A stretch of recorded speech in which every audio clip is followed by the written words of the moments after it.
మన బాలకృష్ణ అనే MLA Telugu Desam party, Pawan Kalyan అనే ఉప ముఖ్యమంత్రి ఆంధ్రప్రదేశ్లో వాళ్ళ బ్రదర్స్ ఎప్పుడు బెట్టింగ్ యాప్ని ఎండోర్స్ చేయలేదా? ఇన్వెస్టిగేట్ చేయండి. ఎవరైనా బీజేపీతో ఉంటే సెలెక్టివ్గా వారిని వదిలేస్తారా?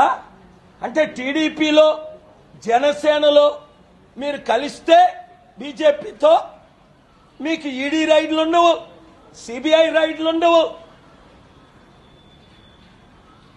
ఐటీ రైడ్లు ఉండవు, మీకు పద్మభూషణలు ఇస్తారు, భారతరత్నలు ఇస్తారు, మిమ్మల్ని చాలా క్లీన్గా కాపాడుతారు. ఎంత దౌర్జన్యం, ఎంత అవినీతి ఆకాశాన్ని అంటుకుంది. మన బాలకృష్ణ అనే ఎమ్మెల్యే తెలుగుదేశం పార్టీ, పవన్ కళ్యాణ్ అనే ఉప ముఖ్యమంత్రి ఆంధ్రప్రదేశ్లో వాళ్ళ బ్రదర్స్ ఎప్పుడు బెట్టింగ్ యాప్ని ఎండోర్స్ చేయలేదా? ఇన్వెస్టిగేట్ చేయండి.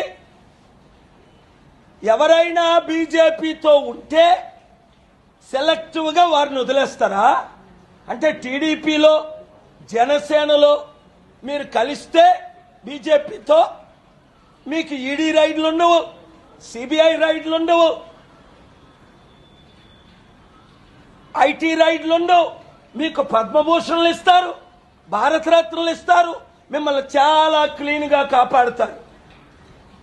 ఎంత దౌర్జన్యం, ఎంత అవినీతి ఆకాశాన్ని అంటుకుంది.